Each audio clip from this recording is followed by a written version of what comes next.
Survey says. All right, I will call the Chaska City Council meeting for Monday, March 4th at 7 o'clock to order. Would you please rise for the Pledge of Allegiance?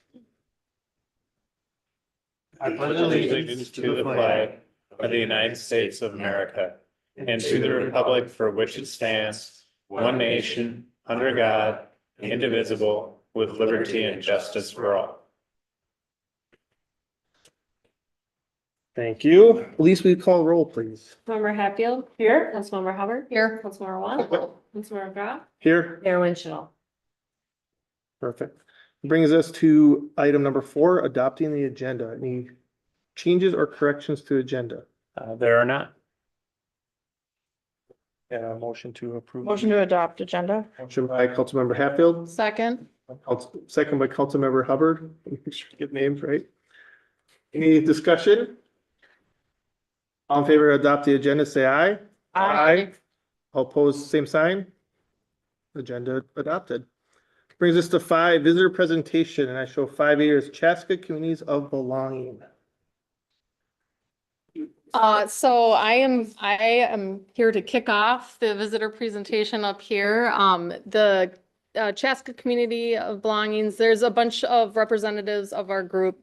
I've had the privilege of being able to be kind of part of the meetings and participate. I know Pat Steed with the county will talk more about its formation and everybody else, so I'm just kicking it off. So take it away.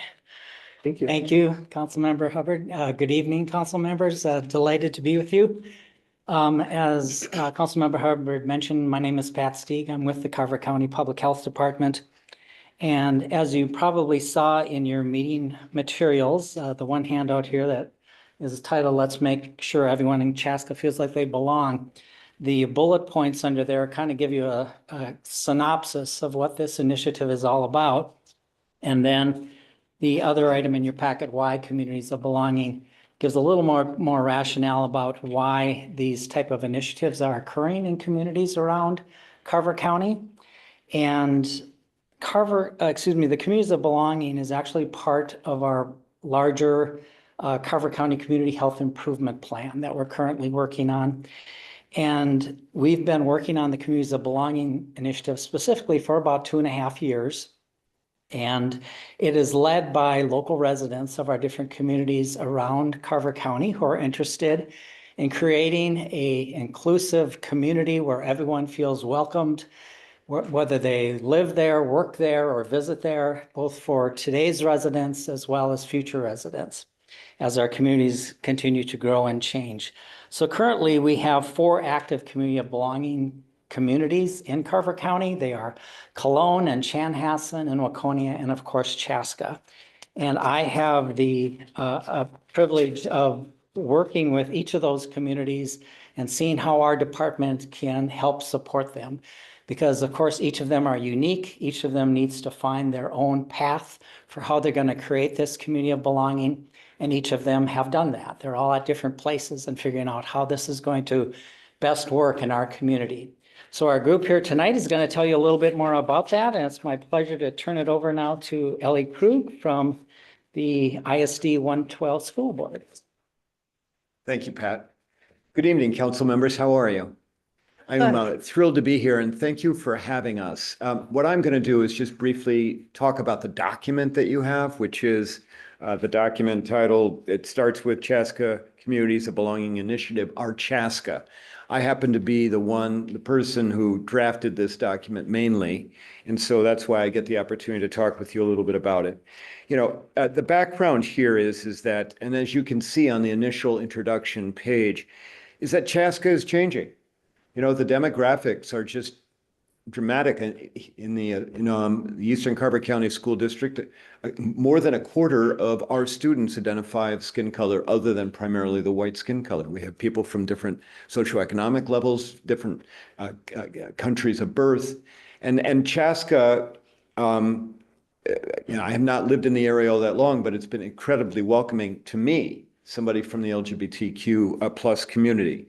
So this document, the thing to focus on with this document is first that it's a draft. It's just a work in progress. It's just to get us started, to be able to have some conversations and to have you have some idea of what's going on, what this is about. The other thing to focus on the document is the word thriving, because the goal here is not for Chaskans to just simply survive, to simply barely make it, but the goal is for everyone here in this community to thrive. Because when everyone thrives, the community as a whole thrives. And so that is really the focus. And that's why we're calling it our Chaska, to make it a community for all the people who live here. All right, and the document itself, you can see it has several parts to it. It has the introduction that I've talked about, and there's more data to add to that introduction, because you have a number of businesses in the community. They're owned by people who weren't born in America. You have people who've immigrated here, people with different skin colors other than white, and with different lived experiences. And then the document, as you'd ordinarily see maybe in something like this, it has a vision statement, it has a mission statement, it has some values in it. And it's a confluence of existing values that I understand that Chaska adopted back in the 1980s. And Bob Repke here is going to come and talk about those values. And it's a suggestion of some additional values to take us into the 2020s and into the 2030s about what seem to be values that are coming forth through all of the change that's happening in the positive change that's happening in Chaska.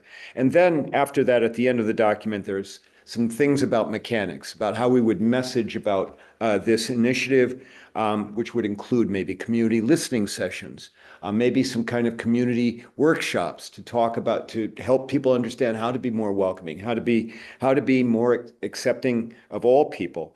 About the document also envisions some collaborations. At the end, you'll see, a line item about funding. We're not here to talk about money or anything like that, but there might be, I think that there's going to be some need for some funds, but we're not this is not a ginormous, big thing in terms of dollars. It is a big thing in terms of heart, in terms of getting invested, and in terms of wanting to make sure that Chaska is a thriving place for everyone. All right, I'll introduce Bob Repke. Well, I don't need to introduce Bob. Everyone knows Bob. Please state your name for the record. Good evening. It's great to be here and being part of this group that's talking about building community. And one of the things that we've talked about and pretty early on was maybe this presents an opportunity to revisit the values that 36, 37 years ago, there were about 150 people across the community that came together and spent months trying to define what are the core beliefs, what's that belief system, the value system that would guide the future development of our community going forward. You've got the 8 core community values, I think on the wall outside the chambers. I think Chaska is one of the remaining cities that practices them, supporting them, and is active in terms of doing that. But when they were adopted in 87, 88, we probably had 1% of our community was part of that diversity. Not much diversity. Maybe it's 13%, maybe 13 plus today. That's a lot of change, a lot of growth. And although you don't want your belief system to, be changing, that needs deep roots. But maybe we can be adding to that value system or modifying it to reflect the change that's gone on. And I think that's an opportunity for this group. I think we're excited to be able to do that. I think if the council is supportive of that idea, we probably would bring back a process for doing that and have some dialogue with you, get that approved, and then go forward in terms of applying that and coming back with some recommendations on how we can improve those values and continue to be the foundation for the development of our community. So I think with that short summation of our values, Dante is going to come up here and carry on. Hey, y'all. So, I wanted to talk about like what next steps. And there's nothing set in stone, but we do have a vision of where we like to go. So with the values and everything, it's just a starting point for us. So we plan to do more than what we're starting with. And we want to have events to bring the community out and engage with each other. So we're having conversations around like having a meal and inviting the community members, businesses, other groups like ours, our elected officials. And one of the main things that we started with was being able to collaborate with each other and listen to each other, hear each other. And that's what we want to continue with. You know, we don't want it to just stay this small with us. You know, we want to reach out and we want to be collaborative with businesses and elected officials and just regular community members, you know, people that want to see and know that Chaska can be better and stronger than what it is today. Hello, everyone. My name is Medina Afshir. I'm an intercultural specialist in Eastern Carver County School District and in partnership with Carver County Public Health. Chaska is my home for the past 14 years. My story is a prime example of growing diversity within this wonderful city, and I'm proud to call myself a proud Chaskan. I want to emphasize the importance of building community and sharing our lived experiences with one another. In order to foster these initiatives, we believe it would be imperative for prominent leaders in our community to take part in these gatherings. With that being said, we would like to formally invite you, honorable city council members, to join the communities of belonging events, and if we could have a council member formally appointed to our group each year, that would be greatly appreciated. Thank you.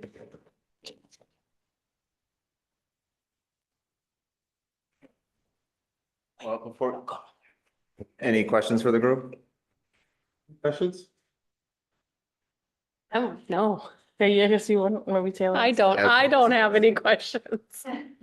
I guess maybe one question. I stumbled my way into the Chanhassen Communities of Belonging Facebook group. A wonderful person at the MLK breakfast invited me, so I've enjoyed getting to see that. Do you guys have some plans around just getting the word out beyond what you're already doing? I don't know if there is a Facebook group, I guess, but I've really enjoyed it. So I don't know if there's any efforts like that or to just get more people involved. So Maybe there's not plan, that's okay, but. we haven't created a Facebook group yet.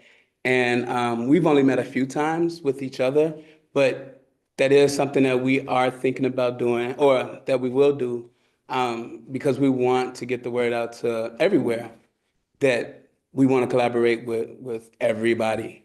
And I don't know how that looks, but yeah, we will get there. The works. Yep, it is. Thank you. Good evening.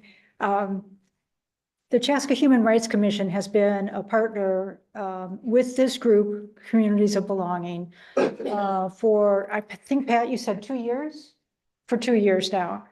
And as you know, the Human Rights Commission is committed to creating a Chaska that we all believe in, that's welcoming. And of course, we will continue to commit our time to this effort. And through this effort, I anticipate that we'll have some Facebook mutual postings of partnership activities.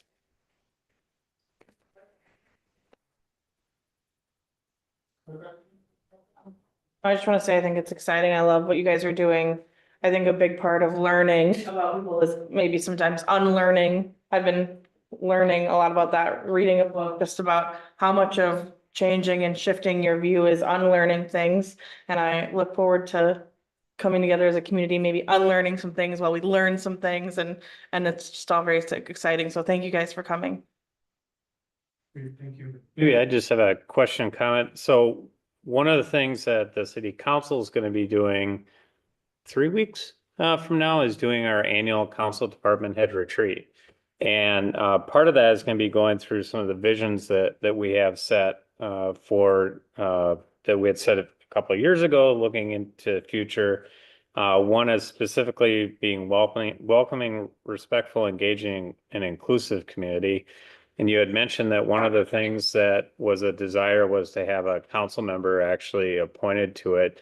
I'm assuming you'd like that sooner than later. Typically, we do that at the beginning of the year appoint.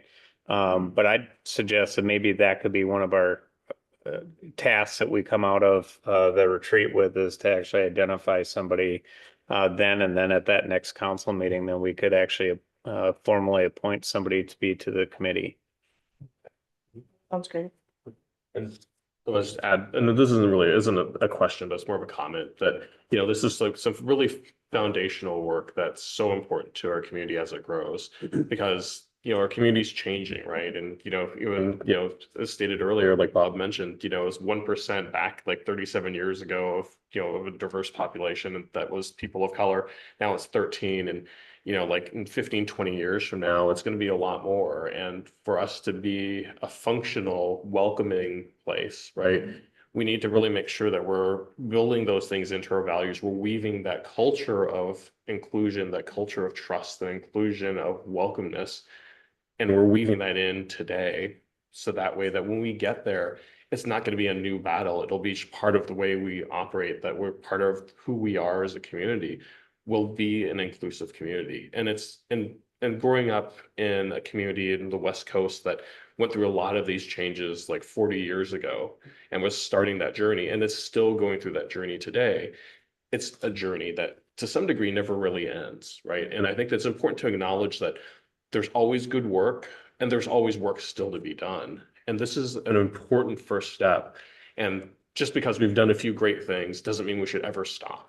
And we should always continue to work towards building the place that everyone feels that they love being here and they're welcome here. And this is a place that they can comfortably and in their heart say, this is home.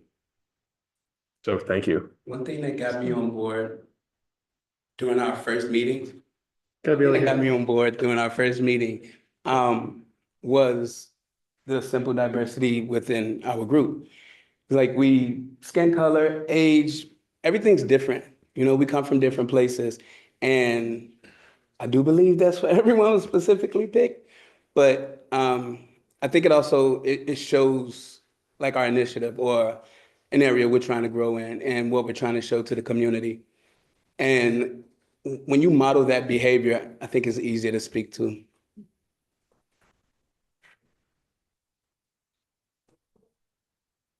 I just want to add one quick thing.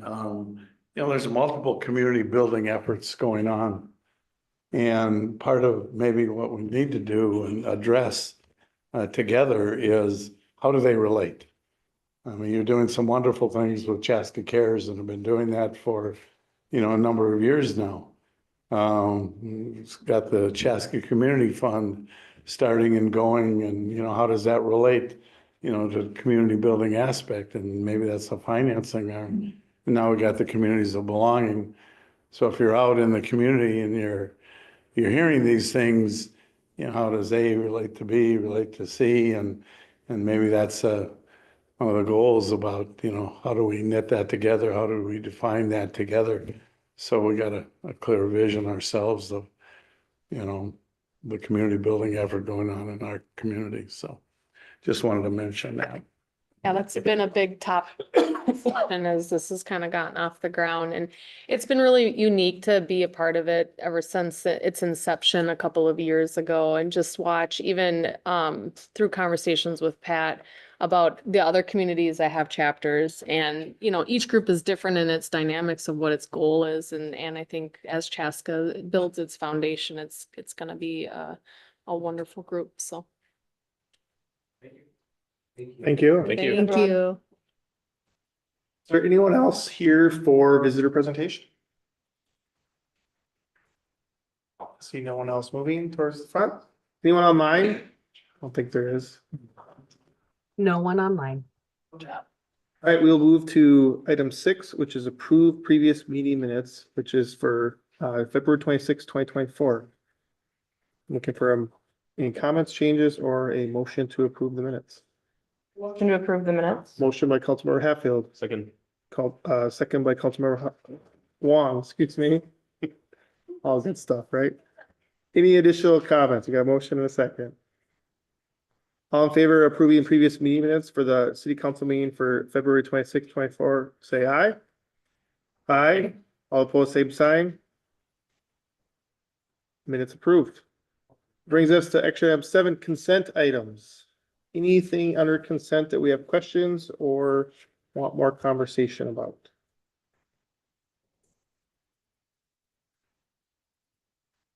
Not, I'll try to get names right this time, but I look for a motion.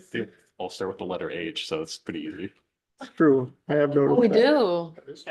Oh, Look for a motion to approve consent items. I'll make a motion. Motion by Councilmember Hubbard, I'll second. second by Councilmember Wong. Any additional comments or discussion? All right, all in favor of approving consent items, say aye. Aye. Aye.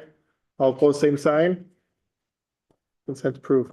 I almost always forget to speak myself in that, so that was the delay, like, oh yeah, I should say this too. So, all right. Action, brings us to 8, action items. 8A, recommendation to council for approval of the 24 pedestrian and bicycle master plan. Mayor Pro Tem and council members, one of the things you remember several weeks back is we did have a joint work session between the park board and the city council to talk about work that was done by a task force, the citizen task force for the pedestrian and bicycle master plan. At that meeting, we had an opportunity to go through and sort of see what the final product was that came forward, ask questions of it. And then from that point, it was determined it would go back to the park board for them to consider for formal recommendation to the city council, which that has happened now. And now this would be the action step to finish the process by having you guys consider formally adopting the plan. Do we have Marshall Grange here, our Park and Rec Director, who is here to give a presentation to highlight some of the key points of the pedestrian and bicycle master plan, and talk a little bit about some of the stuff we're even doing with implementation now too. So I'll turn it over to Marshall.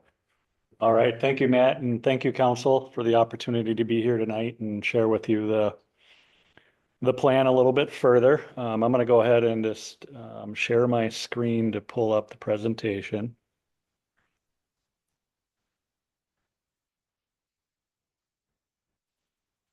So a lot of the slides are similar to what we previewed in the work session, but as Matt mentioned, I'm going to try to give a little bit more of a summary of it since we have had that opportunity to go through this.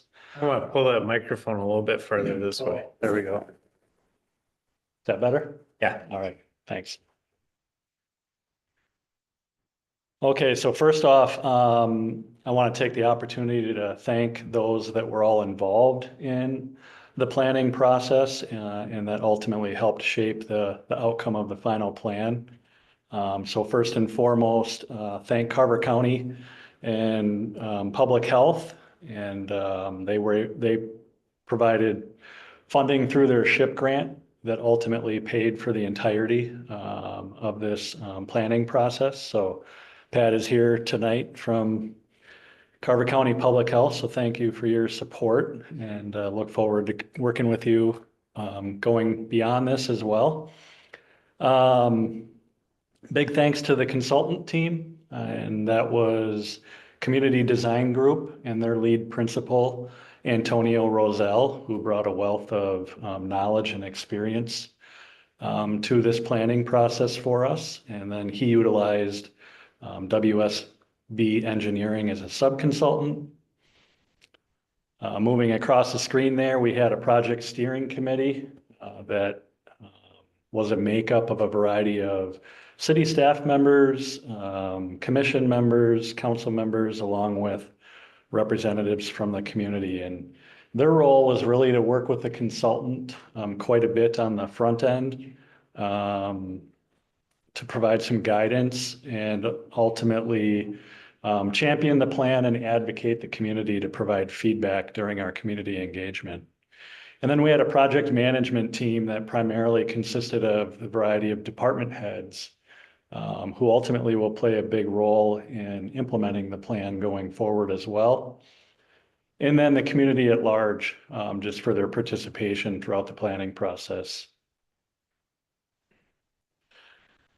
The intent of this plan was to build on the success of our existing trail and sidewalk system that Chaska is already known for, and to provide a variety of recommendations that can increase our funding opportunities going forward and encourage more people to walk and bike in Chaska between now and the year 2040. And the year 2040 is really intentional to align with our existing comprehensive plan. And we view that for both recreational and transportation purposes. I will point out there are many recommendations in the plan that will require further evaluation, community engagement, funding, and approval before we would implement things. So I'll point that out, that there's really nothing financially binding to your approval of this plan going forward. Everything we're currently working on is, kind of part of the plan.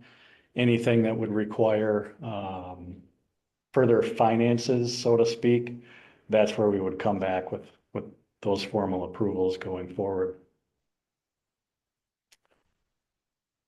The goal of the plan was pretty simple. It's ultimately to increase the number of Chaska residents, workers, and visitors who choose to walk or bike for transportation, recreation, health, fitness, and fun in the city compared to today. And so this plan was really built around individuals who would identify themselves as interested in biking more, but have concerns, which ultimately makes up about 60% of the population. So that's kind of where the opportunity is. If we can encourage them to bike more, we can see some of that increased participation. As far as the guiding principles, we utilized a 6 E's framework for success, which aligns with the national nonprofit, the League of American Bicyclists. And those 6 E's include engineering, evaluation, education, encouragement, enforcement, and equity. And so in the plan, there's a chapter on each of those E's that provides a lot of background, resources, and then recommendations for us to work towards into the future.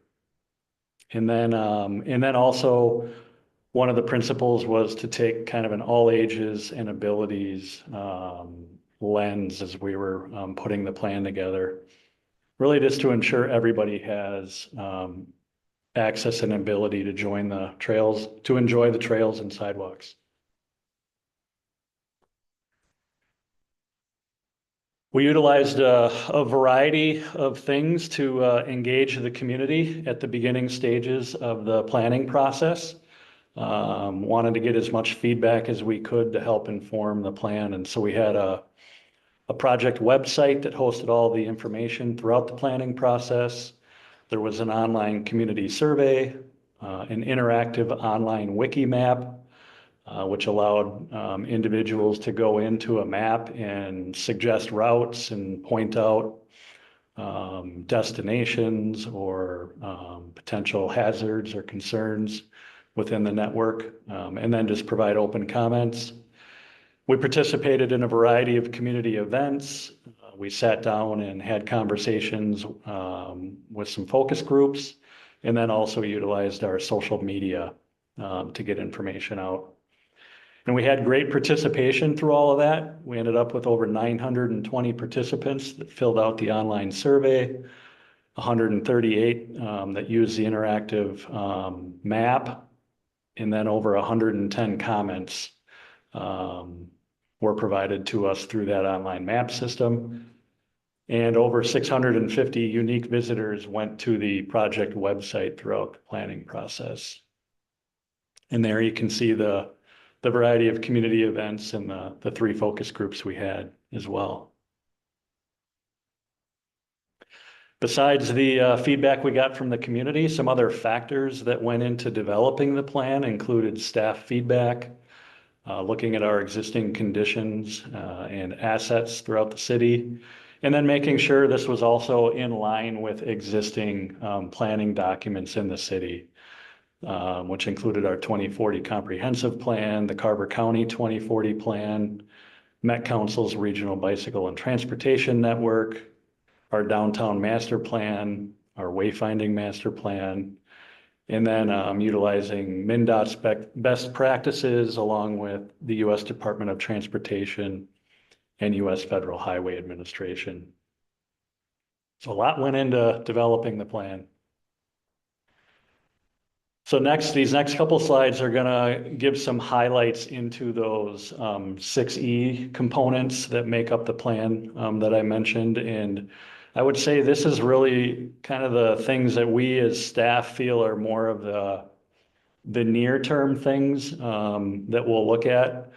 There's a lot of additional items that exist in the plan, but these would be more of the kind of executive summary level results from the plan. So looking at engineering, we've developed a top 10 trail project list, and these trails were identified based on their regional connectivity, their alignment with the Met Council's regional bicycle and transportation network.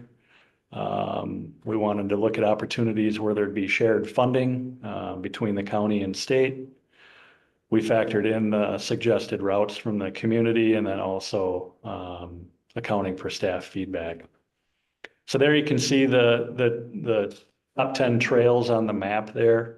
And then the exciting thing is of that, the ones in red are trails we're already working on. So the trail in downtown that will include the underpass along with the trail extension along Chaska Boulevard to connect with the regional trail system is indicated there. The number 2 trail here would be the Chaska Creek Trail.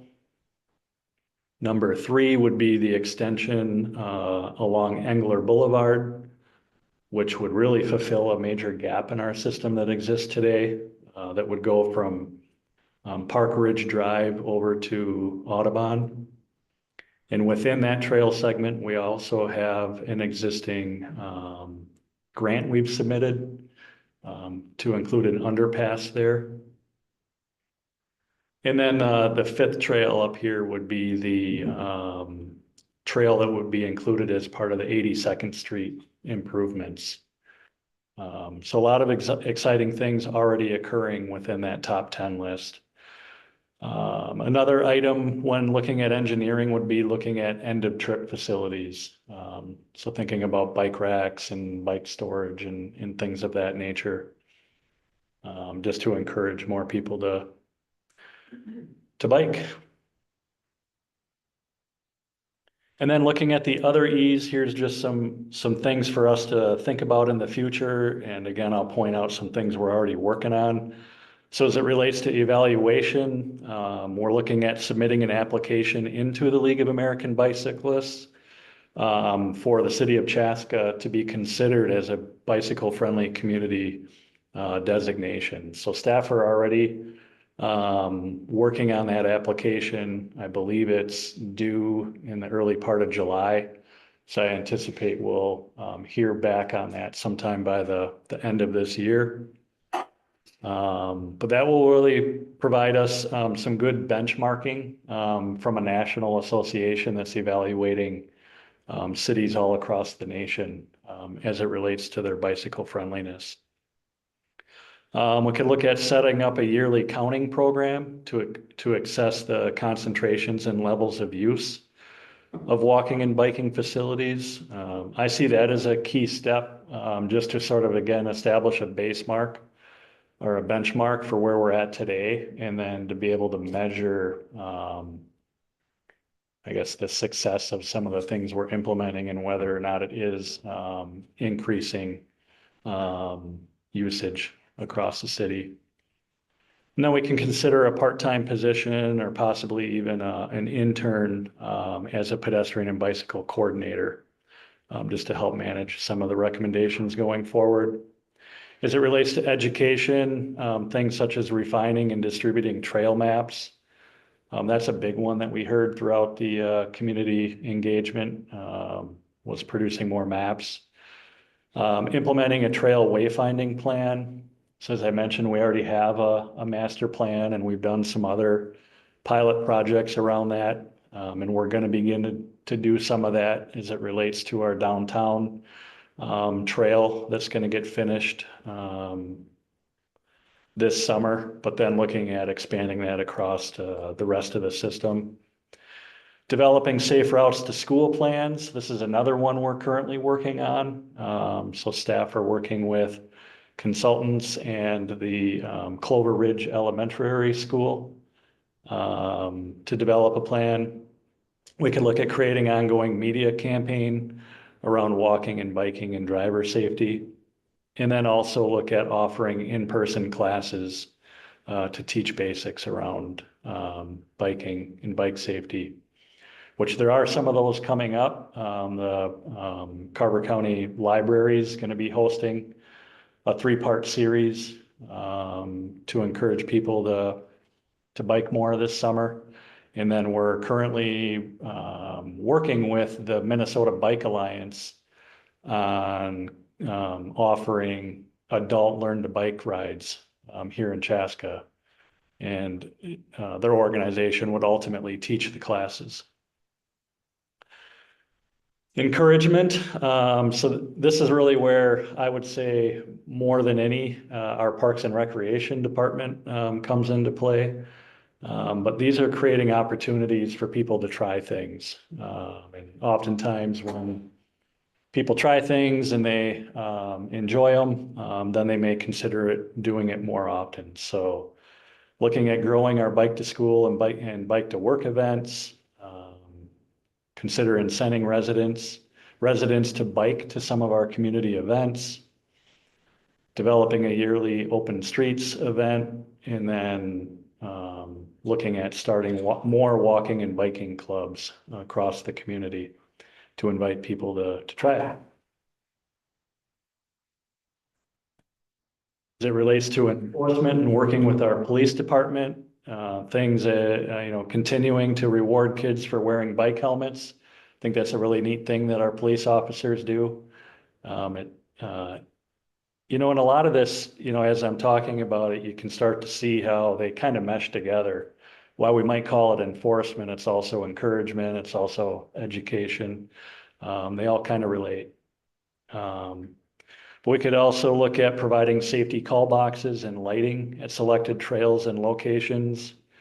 This is one thing that I've picked up on more recently, taking my daughters on college campus tours, and it's a pretty big deal across college campuses is the safety of their students as they're walking and biking. And a lot of them now have implemented these safety call boxes throughout their campus. And then we could also look at using the new Minnesota state laws to adjust automobile speed limits at locations with high pedestrian or bicycle use. And then lastly, we want to be sure we're looking at all these through the lens of equity. So including considerations of equity when we're seeking funding or prioritizing improvements, expanding access to walk and bike assets for the city's disparity populations, and then expand proactive engagement to all of the city's populations when we're seeking feedback.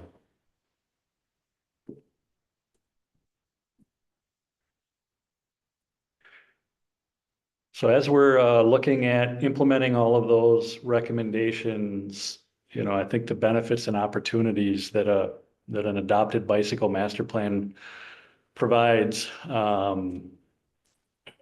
there's a great list there. So first and foremost, I think increasing our funding opportunities. So by having an adopted plan, we're able to point to that, and it strengthens our application for future grants and things of that nature for the projects we'll be looking at. A master plan helps improve safety for everyone. It increases the livability and equitable access to trails, parks, schools, work, and other community destinations. It can improve air quality. I think I mentioned at our work session that over 25% of automobile trips are actually less than 1 mile. You know, so if we can kind of get people to think about that, that may help.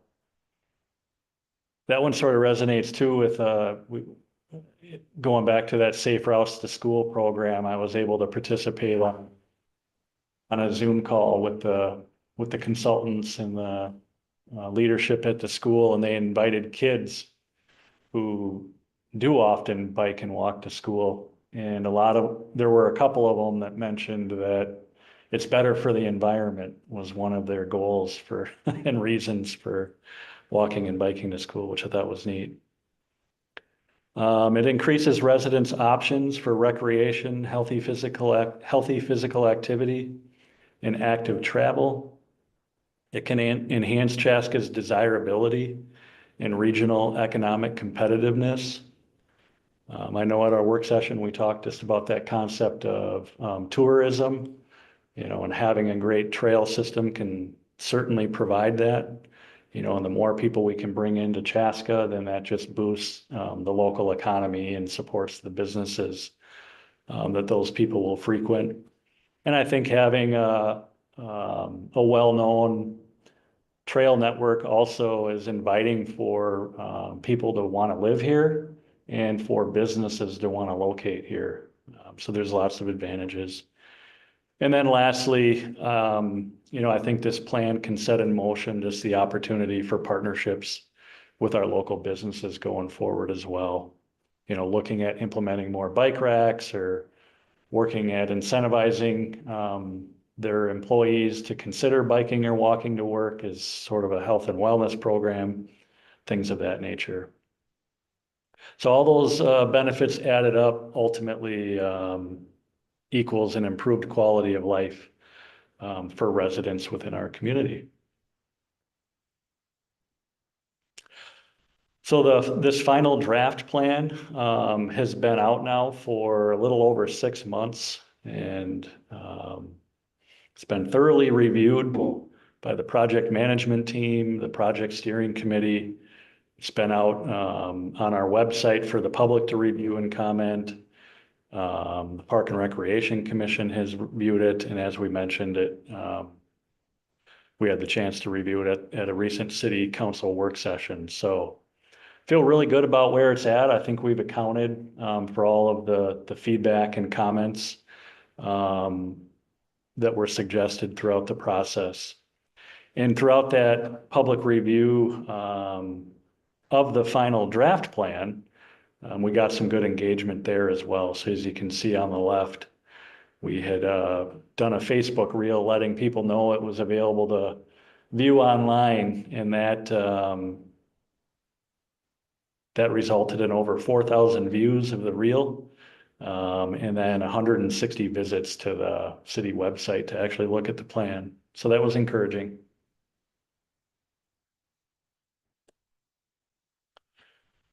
Just some thoughts regarding implementation. You know, I view this plan just like a lot of the other city plans and our strategic goals, you know, where ultimately it takes all of our city departments working together to implement them. And so while I've been the person, you know, leading this planning effort and can certainly, you know, continue championing it going forward, definitely going to need to rely on the skills and abilities of other departments and in the variety of recommendations that are within this plan. There's a lot of things that, you know, certainly aren't my line of expertise. So I look forward to working with staff on that. And we could, as I mentioned, we are currently working on a lot of things in this plan, which is exciting. And then I would just mention that as we start, getting to that point where we're completing some of them and looking at implementing some things in the future, I would then be working with, Matt, our city administrator, to gather his and your priorities on what we would want to implement going forward. So with that, I think we keep building on the success that already exists here in Chaska. And to your comment earlier, Councilmember Wong, we can always look at things and do it a little bit better. And I think that's what this plan ultimately is doing, and just provides a path for us to do that going forward. So with that, I will turn it over if you got any questions or comments, and then ultimately seek a motion. I'll start with comments. I sat on the project steering committee as a representative of the council here. And it's been an undertaking, meeting together virtually, because this was done primarily, our project steering committee met during like COVID remotely. They did such wonderful work being able to compile this plan together. It was amazing to see it kind of all come to fruition. I think some of the takeaways that I had as I reviewed the plan was I really enjoyed all of the community participation in this process, being able to use technology to make this very accessible, but then also recognizing, because when we initially put it out, we had the wiki map, which was such a useful and wonderful tool, and the survey with the QR code that we were able to hand out. And then we also had some events that were outdoors during that time. I mean, this was, back in 2020, where there wasn't as much public engagement things happening at the time. We had such a large amount of participants that did use the tools and gave their feedback, but we also were able to look at the demographics of the people that did give the feedback. And we initially saw that we were still missing certain demographics, certain age groups, certain minorities, and really wanting to make sure that we heard from all the voices.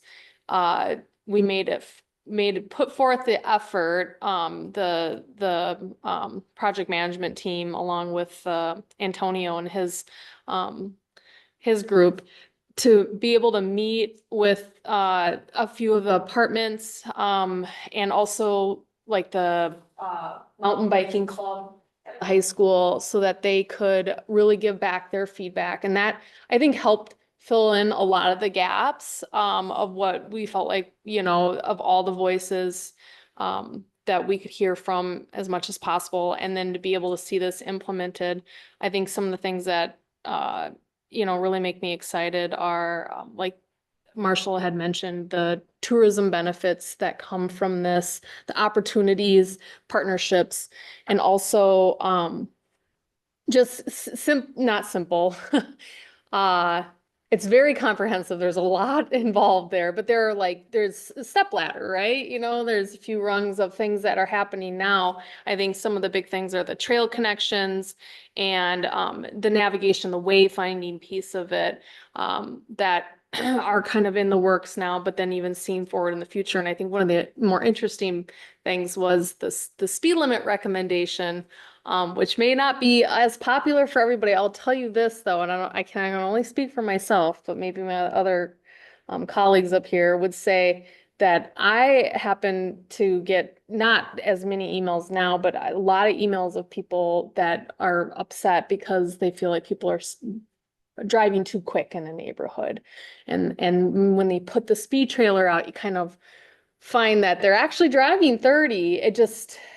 It feels fast, especially in a residential neighborhood. And seeing that recommendation, seeing the data statistics, it was like, yes, But I know it's probably not a very popular statement to say, let's lower this residential speed limits in the neighborhood streets. But just to kind of see that in there was very interesting and I don't know, somewhat enjoyable to see. But I guess those are some of my takeaways. I look forward to seeing bits and pieces of this implemented over time and to kind of see it as Chaska grows, that we really put forth this as a crucial piece focus for the community, because I glanced on, even on Facebook, someone had posted a question in one of those neighborhood groups about what would you like to see in Chaska, and someone said more trail connections, and you're like, Yeah. wow, that's crazy, because you think we have over 70 miles of trail, like we probably have, I don't know how we stand in comparison to other cities in the metro area, but I'd like to say that we probably have an extremely robust trail system, and there's a desire to still see more. So there's definitely, I mean, people are excited about it. It's one of the top amenities of living here. So this is very exciting to see come forward. I actually think it's one of the top, if not the top used amenity that we have. I mean, and a lot of times that's sort of hard to see because it's just like one person, two people, using it at a time, but over time that adds up. And yeah, we do have a very robust system compared to a lot of communities, but it creates a higher expectation. Mhm. That people want to see more within the community. Yes. That's my Thank you. comments. Other questions, comments from council? I think this is exciting. There's obviously been a lot of effort put into it and you can tell that it's very intentional. And I appreciate that. Exciting to see it come back to us. And I think I got all my questions out in our work session, but really a job well done to everyone who participated. It's so comprehensive, like you said, but it also is something that's easy to digest, and I appreciate that. So well done. And likewise, I think it's, very thorough and very thoughtful too. These are, really important pieces, as we talk about like planning, right? And we talk about our comprehensive plan. This is something that's really, really important, not just for our community, but also as we look at, fleshing it out even more, the interconnectivity between our neighboring communities is important. So by being part of the comp plan, and hopefully other neighboring communities also adopt, similar connectivity to our trail system. It completes a more robust trail system throughout this region too. So in that bigger scheme of things, it's not just about us, it's also about our neighbors too. And, giving them the opportunity to hook up and be able to bike into our community and vice versa. And so that creates all sorts of great opportunities. As we talk about the regional trails, for example, and the LRT trail when it finally, gets completed. So, having a big master plan like this that really is strategic thinking, ahead decades out is really critical to us being able to execute on that and to, put together a much broader vision of something that will be a very robust system, far more robust than it is today, and taking a robust system, but, really kind of bringing it up a couple more levels. So great work. I don't think any more needs to be said. I agree with everything. It was good. Like I said, it's a good plan. I appreciate. I echo the comments about just involvement, right? One of the reasons why I find myself in this seat at times is that I have a strong belief if you're going to have strong opinions and share strong opinions, or maybe sometimes use the word, we maybe complain about things, then take the time to be actively involved, right? And so I think there are lots and lots of people that choose to do that, and there's a fair amount that choose not to do that and still, have different things. I always appreciate when we get involvement. I also appreciate the efforts we go to get that involvement, right? Because sometimes people need to be asked several times because they're busy or they forget or well, maybe, and then so I just appreciate that. So okay. Other comments, questions? I'd like to make a motion to approve the Park and Recreation Commission's or the City of Chaska's pedestrian and bicycle master plan. Whatever came out of it now. I think you got it. Motion by Councilmember Hubbard, I'll second. Second by Councilmember Wong. I'll second whatever she said. Any Sorry. discussion, any other discussion? Hearing none, all in favor of the motion to approve the Parks and Recreation Commission's recommendation to adopt City of Chaska 24 pedestrian and bicycle master plan, say aye. Aye. All opposed, same sign. Recommendation is adopted and approved. Thank you, Marshall. Thank you. That moves us to action item 8B, awarding of contracts for the Chaska Public Safety Facilities. Mayor and council members, this is one additional step further in completing one of the council's main goals of completing the public safety facility is accepting the bids. I'll have Elise go through sort of the work that we've done up to this point to bring us to actually having bids to consider for approval.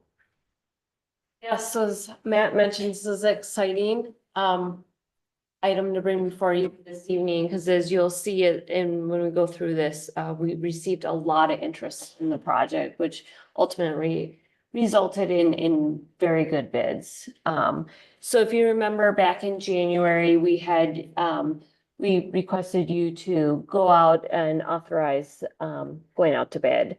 And from that time, January 23rd to February 15th is when we accepted bids. So all the final specs were done, that went out so that the contractors had the opportunity to bid on it. We had a bid opening in here on February 15th. The entire council chambers were full, flowing out into the kind of the hallway area out here, just to give you an idea of the interest by contractors in this particular project. So we had over 200 bids received throughout all the different bid categories, and in your staff report, it shows what all those were.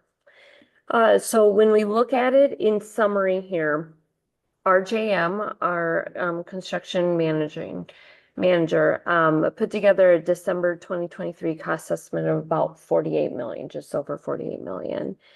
When we look at our bid total in February here at the bid opening, that total came to about just over $47 million, which was about $750,000 below our estimate.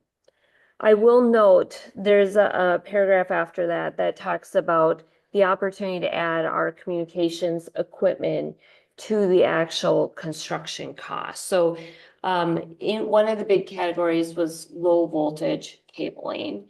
As a part of that, and actually is part of the design process and what went out in the specs itself, was the opportunity to add all the audio visual, the access control system, the video surveillance, all those particular items that went in addition to the low voltage cabling.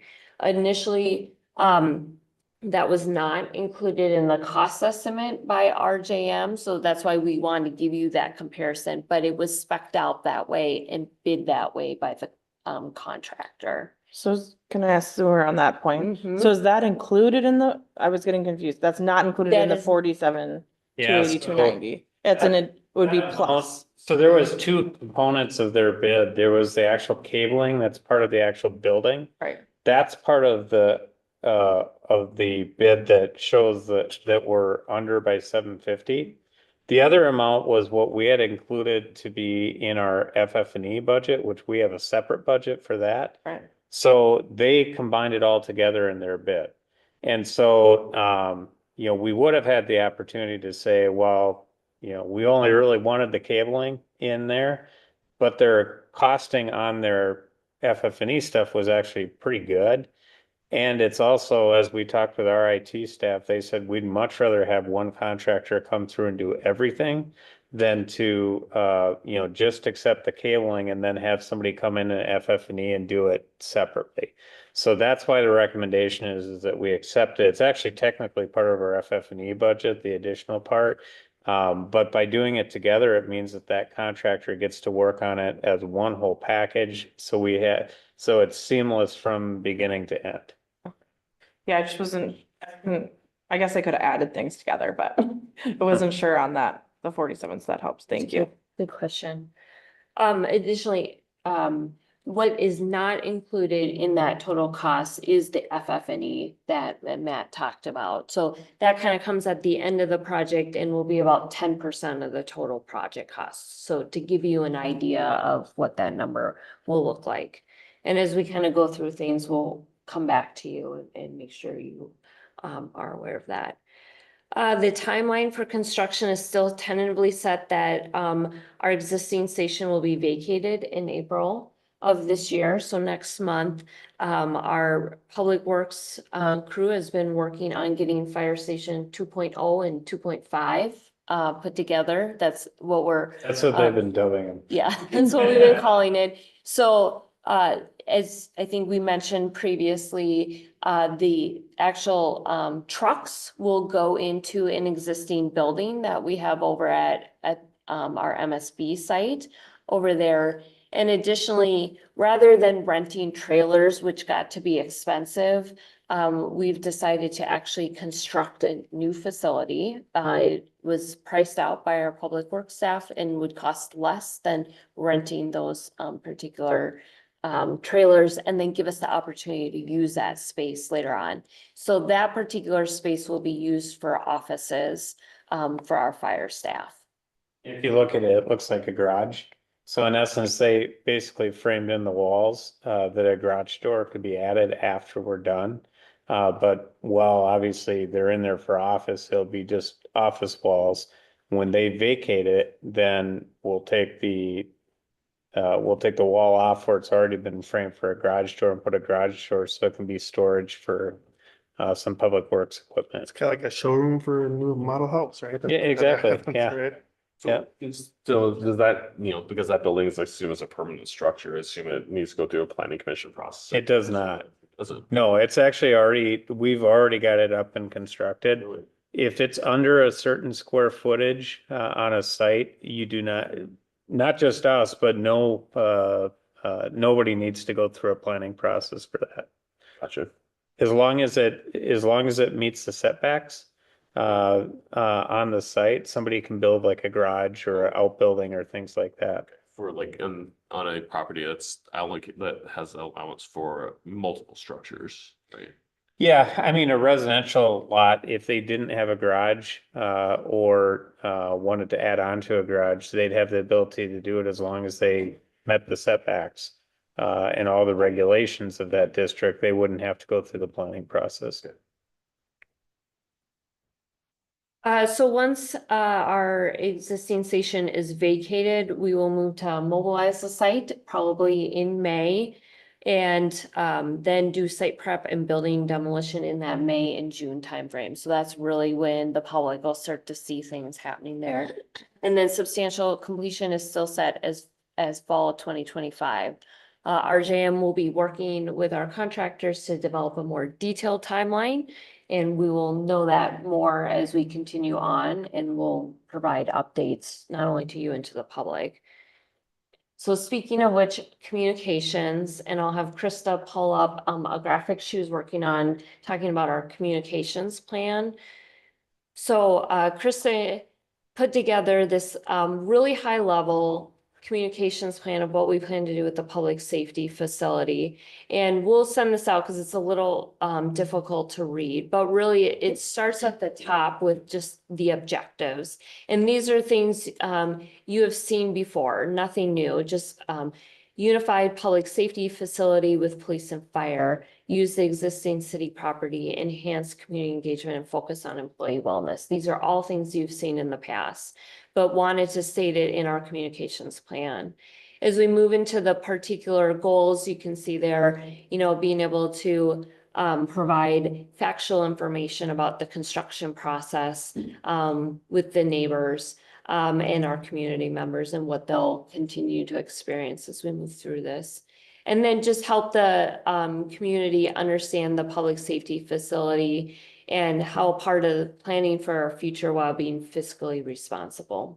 So those are our two main goals. We move into basic terms that we want to be able to help folks understand What does the public safety facility mean?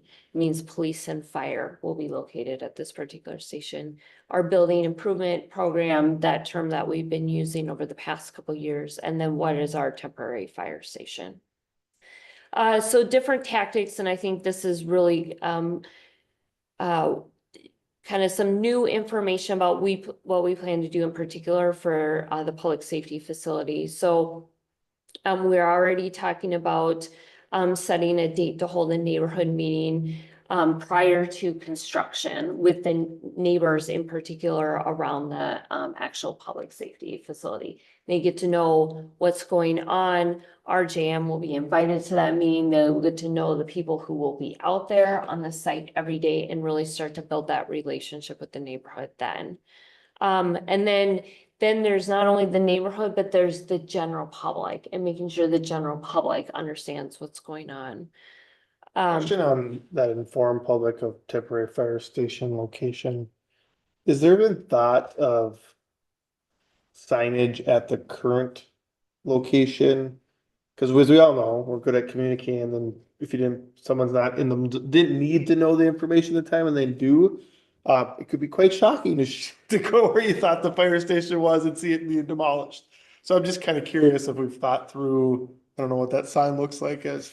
We're you know, moving. Or, yeah, like, kind of, I mean, it's true, but it's like, you We've can moved. imagine if you weren't, for whatever reason, Yeah. not aware of it and you weren't like, Yeah, why are probably we before we tearing? put a wrecking ball through. Correct. Why are we Yeah. tearing down the Or- fire station? or- This is concerning. Or even if someone says, oh my gosh, my wife's going into labor, and then let's get to the fire station, and not even realizing that it's, then they go into some empty construction site, right? Yeah, Something like yeah. that. That's. And that signage is just something we've talked about. So as we we want to make sure we get through you this evening and then start really kind of diving into those details. So appreciate the comment on the signage. So there'll be the signage that actually happens at the site that will tell people, both what's happening there, but also what isn't there anymore. Fire department, at least temporarily, tell people where to go. And then once they actually get over to the new site or the temporary site, then there'll be signage there that directs people to, where the office space is located, where, so that they know when they get there where different things. So there'll be a signage at both locations. And just so council is aware, the neighbors around the temporary fire station have already been notified. There was a meeting held last fall. Chief Kraus has also been in touch with some of the most directly impacted neighbors as well. So that's already happened and that will continue to happen. Something that we learned with the Highway 41 project was that weekly email with construction updates was very valuable. And so replicating something like that with this project for people that can subscribe to those email lists and know exactly what's going on. Because it's our building, so it's kind of fun to think things like this, and think crazy sometimes. Would there be a way of put a webcam, track the progress? Construction cam. That's also something we've talked about, being able to. Full of amazing ideas tonight, aren't I? But I mean, just we don't do projects like this, right? Where it's because I think my kids would love to watch, see the progress, or if they don't go by it, so it's fun. And then, we. Excitement. Understanding how we do that, I think we're still figuring that out, but additionally, we have our drones to be able to fly the site, and be able to take pictures and that sort of thing as well.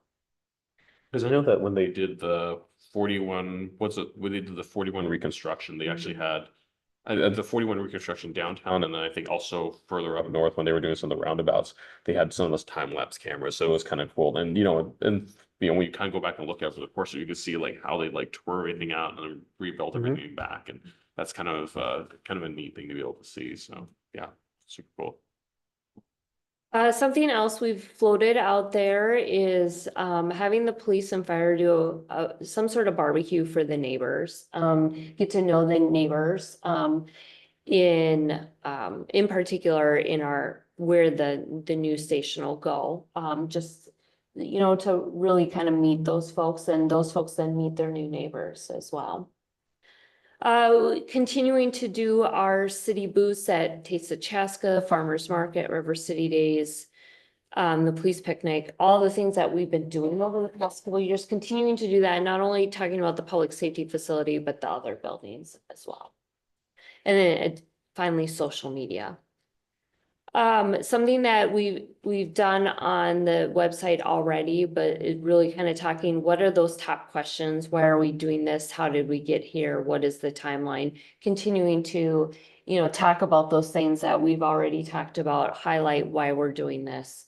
Talk about how we got here, because it is, we still get calls and emails from folks of, I never heard this was happening, right? And so I think that will happen probably even more once the Yeah, actual station starts people to drive come by. down Yeah. and something new goes on. So continuing to focus on that.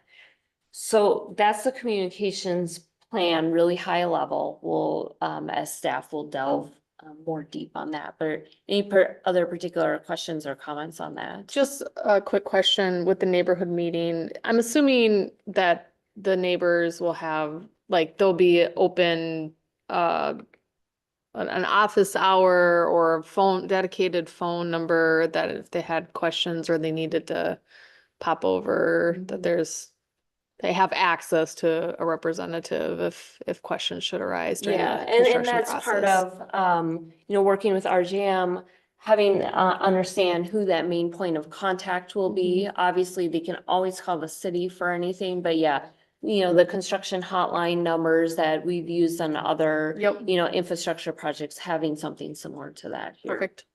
Yeah.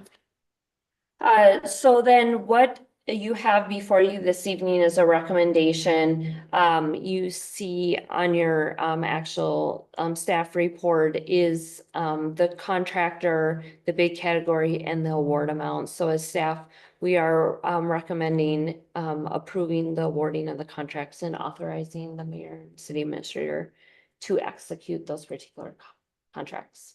This evening, we have Drew Suggs from RJM, our construction management company, here to help answer any questions you may have as well.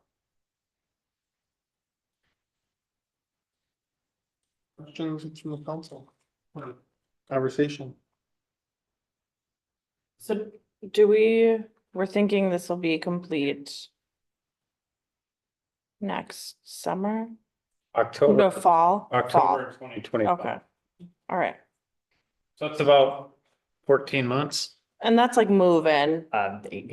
18 months? Yeah, from May, we're anticipating a May start. The first full week of May is what we're looking at right now. And that'd be like move-in. They're moving in and using it. Yeah, so our substantial completion for construction items, so there will still be, like Matt was talking about earlier, there will be some FF&E items, not so much on the communications, but you'll still have like a FF&E stand for furniture, fixture, and equipment. So kind of the more ancillary stuff that the PSO officers will need on a day-to-day basis, to operate the facility. So there will still be a move-in period, but actual construction of the building will be complete around that time frame. So we're targeting. Are there any major, I don't know who this is a question for, any major systems that once it's complete, we're gonna have to wait on them for full move-in? Like I'm thinking fire, I don't know if and I don't even know what I'm asking, but like if there's not even certification, but like big. You're wondering about lead time items. Yeah, and like the bigger things that are like Oh. specialty to fire and policing, What you're asking. more firing. Like Fire. ordering and wait times, is that what? And you're yeah, and saying? like installation of like whatever, I don't know, water things, I don't know. I didn't hear anything of Okay. like major lead time items as we're Okay. going through. No, so we've been kind of pounding the pavement. Luckily, like Elise said, we had a really good bid coverage on this, and a lot of them are people that we worked with a lot in the past. So the advantage of that is that we're able to reach out them directly and say, hey, what are your long lead items? It's looking like you're going to be the apparent low bidder for this. What could we look for? So we do have a few items that we've targeted ahead of time. They're mostly all electrical. So the transfer cabinets and the generator are kind of longer lead items. But we're already queued up and ready to, if we are approved tonight, we have all the documentation to release our contractors right away tomorrow morning to start procuring those items. So I don't really anticipate anything from the construction site at this time that we'll have any procurement issues with. One thing I want to point out though is that didn't happen by accident. It happened because these guys, over the last several months, as we've been going through the design process, they have been out constantly talking with contractors about this project and this stuff coming up. And so I really want to give, I mean, the architects did a fantastic job, but I really want to give a shout out to RJM for the work that they did behind the scenes prior to bids that allowed us to have 200 bids, which is, I never in any project that I've seen as many people as were sitting in this room and out the hall, and that's good for us. I mean, we saw the benefit of that by seeing, a bid that came in significantly below what the estimate was. But also that the contractors were ready for this too when it happened, so that we don't run into that issue of now all of a sudden not having materials available when we want to keep that project going on schedule. Yeah, Matt, I certainly appreciate the positive feedback on that. We have had a lot of good feedback from our trades, and it takes a village, right? So a lot of your guys' decisions, a lot of the design team and our trade partners' influence in this budget, having a $48 million number from the beginning of 2023 to now with coming in just below 2% of a variance that's not very common in a project this size. So it certainly takes a village, takes a lot of people. It's not just RJM. So we appreciate you guys working with us and helping us out as well. In a related question, were there any either specially custom or risk item or specially or custom items that were at like higher risk that were more problematic in terms of sourcing? Not particularly, no. Really a lot of the stuff that we're doing, and CNH, our design team on this one, has done quite a few fire stations. So they're really good about having things spec'd out, called out exactly what needs to be made, exactly what needs to be provided.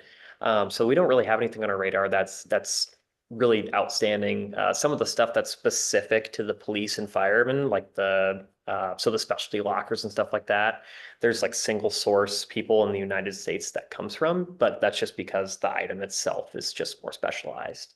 Yeah. Yeah, very good question. Questions?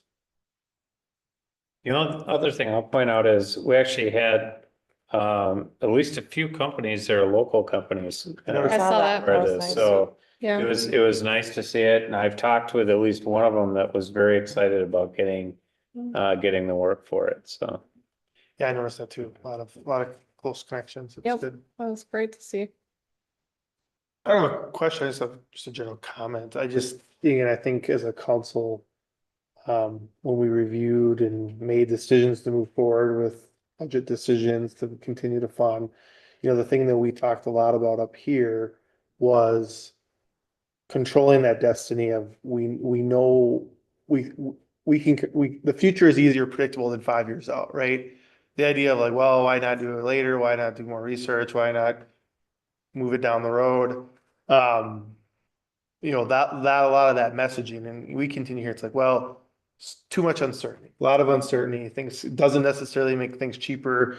You can spend a lot of time planning things that are more expensive. So I just point out the fact that, again, trusting and listening to that advice that's come through does show up and show that, hey, this was a good time to continue to move forward, to build out, because there's demand, there's interest. And so, I think again, I speak just as an appreciation to all the council up here, because those were not easy decisions to make for all of us.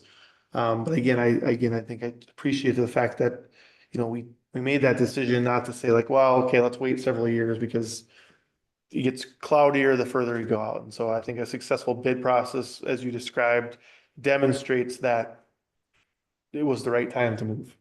Yeah, I agree with you. I think, you always have to look at the economic factors, and economic environment, but I think also just really all of us being able to kind of focus on the why of behind this and what the public safety campus does for the community, the end goal of that, and pressing forward with it is important, because of the services that they provide. And I thank you very much for the comprehensive, look into the bidding and all of your knowledge and resources. It was really great to see, that come through and be successful. It's good stuff. I mean, just to, see like the numbers coming where they did, that's, like you said, that's pretty unusual. And, I mean, I work in, in IT and also sometimes deal with stuff like this. And, it's one of those things where, numbers don't always come in like you're expecting them to, depending upon the market. So, to see them come in under is a really good thing for sure. Yeah, absolutely. Anything else? No, but I'll move to approve the awarding of the contracts and authorize the mayor and city administrator to execute the contracts. Motion by Councilmember Hatfield, I'll second. second by Councilmember Wong. More discussion? Hearing none, all in favor approve the awarding of contracts and authorize the mayor and city administrator to execute the contract, say aye. Aye. All opposed, say sign. Contracts approved. Thank you. Let's go. Time. Everyone. What's that? Let's go time. Okay, gonna get on the phone right when he walks out. Here's the question, Matt. When's the groundbreaking? Somebody else asked me that too. I'm like, man, I really hate groundbreaking. Want to stand out there with the The golden shovel? Reconstruction hat? We'll figure out We can get something. red shovels and blue shovels. Yeah. We'll figure out something. Make sure you're right in the middle. Yeah. And of course, we've had unseasonably warm weather and the day we schedule that, it'll be. It'll be cold. Yeah. Yeah, it'll be like 12 inches of snow. Yeah, like 20 below zero. We'll have to get our shovels out for that. All right, moving to action item 9, bills. Any question on bills? I have a question on bills. Actually, I only have one today because You wanted to take it easy on me? That's I'm just fine. gonna take it easy on you. Thank you. Let's see. So the only question I have is on page 1, which is actually it's an item that's related to that. Was it ASCII properties? And of course, what does it mean when they say 50% fire suppression? It's like, because it seems kind of ambiguous. Yeah, so ASCII properties, I think what this is it's related to, we have a fire suppression, what do you call it? Assessment program. Okay. And so what we do is we provide the upfront dollars to businesses to be able to put in the fire sprinklers. And then they pay it back through an assessment over time. What 50% would mean is that typically at 50% of the installation, the payment is due. The first payment's due, so we'd make that first payment due for 50% of the work being done. Gotcha. And this is for Red Bench, which you approved the assessment for back in September, I believe it is. So is ASCII properties like DBA or? That's the property owner. Oh, gotcha. Gotcha. Okay. Sounds good. Cool. Thank you. Any other question on bills? Take a motion, pay the bills. So moved. Motion by Councilmember Wong, Second. second by Councilmember Hubbard. Elise, will you call roll, please? Councilmember Hatfield, Yes. Councilmember Hubbard. Yes. Councilmember Wong. Aye. Yes. Motion to approve the bill. Brings us to other business. We'll start opposite. Councilmember Hatfield. Only just one thing. I received an email from a resident this week about just the timing of road construction. So as we're wrapping up our downtown road reconstruction project in the next year or so, what it looked like for future roads, because they live in a part of town where there's not curb and things like that. So they're just curious about what that timeline looked like. So I don't know, Matt, if you can just talk about what that looks like now as we're wrapping up downtown. Yeah, so when we set up the downtown street program, we basically set it up where we financially had enough to go through the downtown street program. And then we needed to wait 5 years after the downtown street program was done to basically start having the debt service come off of those roads to be able to start our next program up. And then we'd go through another similar 10-year program after that. So what happens then is each of the roads in town has a an assessment that's done on it. It's an assessment that's done between our engineering staff and our public works staff that really looks at sort of the road condition, how many times it's been overlaid. Typically, you can have a road be overlaid 3 times in its life cycle, and it happens every 20 years that you do that. And so, there's some roads in town that people might say, well, my road's a lot older than than this other road that's, further up on the line.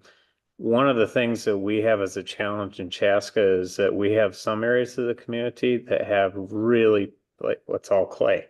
So really poor soils conditions are underneath it. And so they tend to, even if they're younger roads, tend to be much worse shape than some that might be built on real sandy soil, where they're maybe older, but the sand doesn't shift. And so you see those roads last a little bit longer.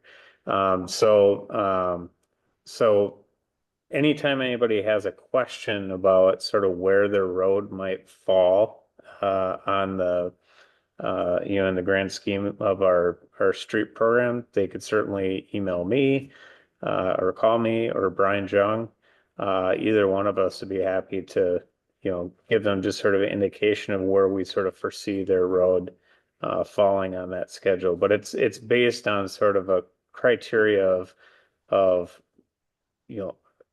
a lot of different things that ultimately sort of boil down to what's the condition of the road and what do we expect it to do as we go into the future. So question. Yeah, okay, go for it. Okay, so like normally for trails, Jonathan owns the trails and normally count city trails, we're only counting that 75 or 70 miles of city trails, not Jonathan's trails. Do Jonathan's streets fall under the same program or are they under Jonathan? Jonathan doesn't have any streets. There's some associations within Jonathan that have private streets. And so it's completely up to them how they actually maintain those streets. And some are much better than others. And so you see that sort of vary in itself. Now, Jonathan does have trails, and then Jonathan is responsible for maintaining those, and they have a schedule that they follow to actually pave those. Yeah, one of the questions I had from a neighborhood was, as it was being constructed, the construction vehicles, they obviously they come in and they kind of tear up a new or a neighborhood road. Is that, does that push them forward on the timeline? Because Yeah, that would they're- typically, if it's in that construction time frame, that would typically push them forward to have an overlay done sooner than what it would be. It wouldn't be like a reconstruction, but it would push them forward on an overlay. So we've seen we've seen smaller portions of the Clover Ridge neighborhood that have gone through that where it hasn't been like wholesale neighborhood wide overlays, but like for instance, Clover Ridge Drive itself, that whole road got re-overlaid significantly shorter time period than what it would have normally. I think it maybe 14 years and it should have been 20 years. And it was primarily because there was just so much construction traffic that was on there. And it also, that road sort of went through 2 areas that have wetlands on either side. And so the soils conditions weren't that good. So still, like, if you ever have a neighbor ask, you guys keep kind of on top of that with the construction, you'd be able to give them kind of an assessment of time. And we do spot overlays too. So I mean, you may see an area that just has an real bad section, but the rest is generally okay. We will do like spot overlays. So that would put us about 2030, if I'm here, that we would start the next phase of the road reconstruction. Yeah. Okay. That's helpful. Thank you. And that's all I had. Councilmember Hubbard. 2 things. One, so kind of piggybacking, so when we were here, for the work session for the bicycle and pedestrian master plan, went home and I started thinking about tourism. Because, that's just what I do.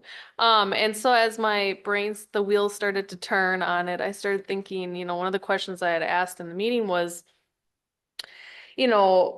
our chamber is a four-city chamber. And they're not a tourism bureau. What would it take to have a tourism bureau? Because is that something that has to be facilitated by a chamber, and how is that funded? And, finding out it's funded through lodging tax. And so I asked Matt over here for a sit down, and we sat down and we chatted more about lodging tax and a visitor tourism bureau. And I don't know if he has any more information about it, but Yeah. Actually, take it away. Two things I'll say to it. First of all, we did have a discussion. So the chambers combined in 2009, and we had a discussion in the 2011, somewhere right around 2011, about the idea of doing a lodging tax for the hotels within our community that could be used to promote tourism and things like that. And at the time, our council had generally said, yeah, we're open to the idea that, that seems like it would be a decent idea to pursue. The challenge at the time is that we're a multi-city chamber. And the only other city in the chamber that had hotels said that no way, we don't want to do a lodging tax. And so then there was a concern about, well, geez, we'll raise money in Chaska, but then it's going to be used to go promote things in another community. And so it just sort of fell apart. I can tell you, this is our second piece. I can tell you, we actually met with the chamber today, and they do have an interest in wanting to do some type of lodging tax. It does sound like there's more interest now in the other communities to consider this as a potential option, to look at how we sort of promote ourselves and generate energy and activity to come into the community. The great thing with this is it doesn't impact anybody that lives in the community. It impacts the people who come and actually utilize the services that are within the community. So what they shared with us is that sometime in the next several weeks, they're going to be getting sort of convening all four cities together. And their goal will be to have at least one elected official from each of the communities and the staff member, for them to go through and sort of talk about what a lodging tax is, what it isn't, talk about, how it's collected, what it could be used for, how it's been used in other places and been successful. So the chamber is actually moving forward with sort of saying, hey, we'd really like to do this because we think we have a lot of things in our chamber area that are worth promoting. So that's sort of where it is now, but I would expect we hear from them shortly, because part of that tax is cities can levy it, but it has to be a visitor convention bureau that actually spends the dollars. So cities can't actually spend those dollars actually, and that's why you typically see chambers be the ones that sort of lead these efforts, because then they sort of do a spinoff of the chamber, which is a visitor and convention bureau. Is that state law or is? It's a state law. Yep. So more to come, but there is some discussions happening around that. So when timeline is that going to be the case? You talk about like what, mid-April? Mid-April? Yeah. Okay. All right. You talked about one, it was funny, everybody sitting at the table, their kids each had different spring breaks. And they were like different spring breaks. It sort of spread out over a month, and I think that's how he's like, well, maybe I should wait till mid-April to bring something together. Cause I think, you know, he really wants to make sure that they get all cities at the table, for the discussion. Awesome, thank you. I appreciate the work on it. It is, I just think, just thinking regionally about, tourism in our area with future plans, things that the amenities that we already have, and then also just the economic benefits to our existing businesses as well as attracting new businesses. I think it's something that should be evaluated and looked into. So otherwise, there's a food distribution drive on March 21st at the old Getney site from 12 to 1 p.m. But March is Women's Month, right? Yes. March is Women's Month. I figured I'd highlight this, that International Women's Day is March 8th this year. The day is usually recognized for the values and contributions of women, but I think also one of the things is a call to action just in regards to women, just ensuring the rights and needs to be brought forward. Looking into the demographics of Chaska, we're 52% women.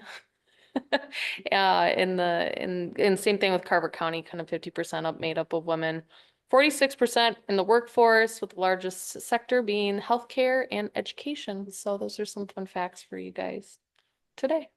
So yay for In the women. honor that we separated the women. I know. I feel a little bit like a weird dividing Yeah, line it's here, like- but My wife's birthday is on March 9th, so well, I'll have to you'll have to emphasize do more. two things. Huh? Yes. So, and we have lots of wonderful women in the community that contribute tenfold. Thank you for that. Appreciate that. That's it for me.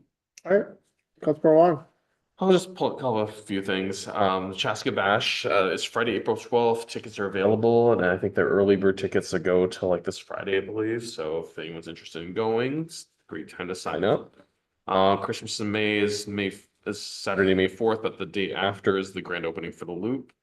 And of course, we talked about Taste of Chaska and River City Days. Every meeting is but there's Taste of Chaska is May 8th, and River City Days is on July 26th through 28th.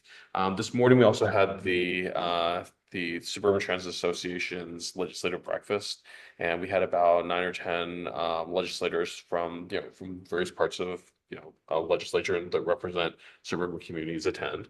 So it was a pretty decent turnout, and it was good this year. There's two legislative priorities, which are really one is separation of the transportation piece from Met Council, and it's consistent with what Southwest Transit is doing, and then likewise for consistent funding, because one of the challenges we have is like with any organization like this one or Southwest Transit or any of the suburbans, is that it's really difficult to plan what you're going to do if you don't know how much money you have or how much money you're going to have to work with.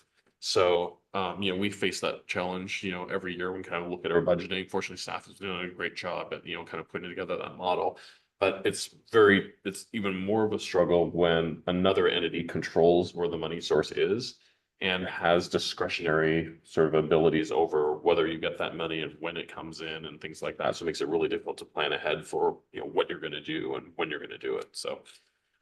So anyway, we had a really good legislative session or legislative breakfast with that group.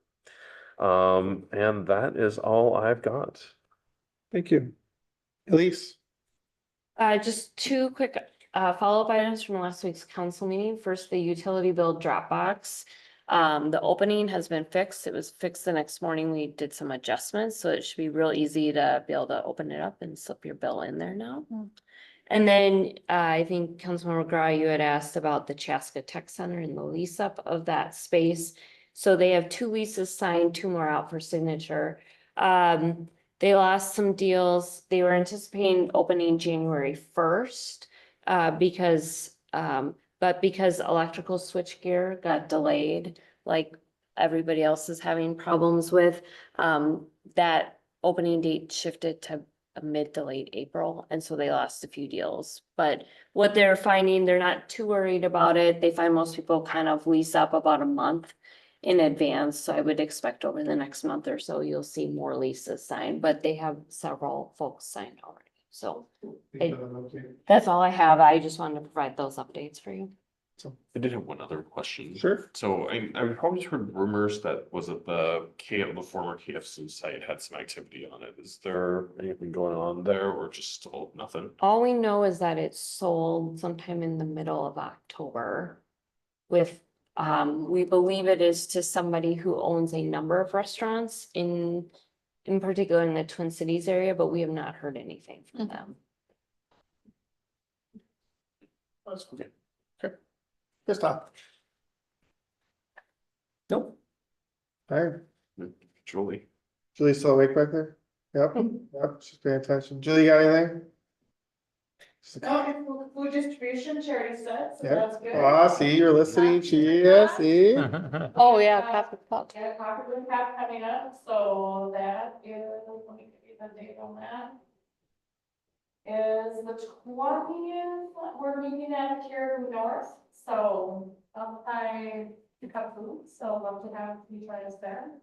I'm gonna repeat that in case it was Carol. Yeah, cause I'll say, put it in mic. I already forgot the dates. Coffee at the Top, the 20th of March, 20th. Caribou North, up by Cub Foods, What- and it's at 10 AM? 10 a.m. No, 9 a.m. 9 AM. It is No, at 9. 9 a.m. And some fun things that we're doing over spring break this year. We've got Cocoa and Cups, so we'll be skating with kids. at the Oh. Arena in Chaska. And that is 11 to 12:45 on Monday. And on Thursday, we're gonna be showing Zootopia. Oh. So the flyer will be going out for that about come see Officer Judy with Officer Julie, and you're serving popcorn in the theater, and it's all free. So bring your kids at 3 o'clock. The Chaska Community Center theater. Good after hops. If you're Yeah. Yeah, so help out with that. So those are some fun events coming up. Thank you. So thank you for asking. Thank you. All right, I had a few things, in the spirit of the real mayor. I want to remind everyone we're on our normal schedule, so our next meeting is March 18th. He always has it. I appreciate that. He always Yeah, sets it yeah. out, So I want to put that. I also will just kind of shout out to communications group, because I've noticed kind of the two communications now on our social media feeds. You have the preview of the council agendas, and then you kind of have the recaps. So I know we've talked about that, we've worked on that, and so I wanted to just make sure they know that I noticed. 'Cause Well, and I noticed too, because I was gone for the last meeting, so it was nice to be able to get the digest the information. all that hard work does get noticed. And then lastly, I gotta access something on my phone because I don't want to miss anyone's name. So just in kind of lastly, I've had the opportunity since like October to coach my son's 5th grade travel basketball program with 2 other coaches, Brian Krask and Andy Domeyer. So a bunch of 5th graders. And exciting to announce this last weekend that our Chaska boys 5B participate in the Maya's grade state. So they have it's actually like huge, like lots of schools and teams participate. They tier it out based on records. And pretty exciting. We actually took the state championship home this week. So huge trophy. It's like this tall, has real size basketball on it. So congratulations to the Chaska boys 5B for being the state championships in their tier.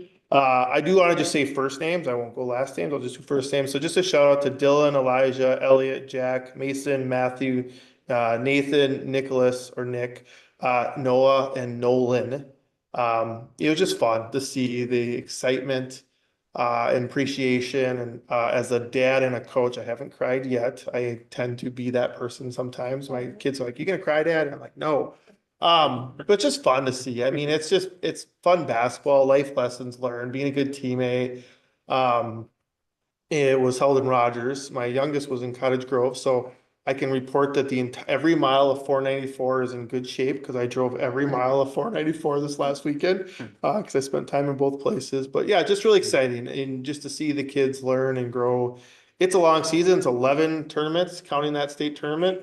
It's most of my weekends. I think in February, between my both boys, we had something going on every weekend. So I see a lot of gyms. So if you have questions about gym times, and if we ever build gyms, you know, the option I always take is like, let's just add a few more feet so there's room on the sidelines so you can get full-size gyms in. It's like you always leave this weird space where one single row of chairs for spectators can sit. It's like, how much did it really cost to just add a few more feet? But probably a lot. So again, huge shout out, Chaska fifth grade 5B, grade state champions in their tier. So just a thank you and a shout out to them. No, they're gonna redo the master plan now. Yeah. All because of that. All because of that, so. Yep.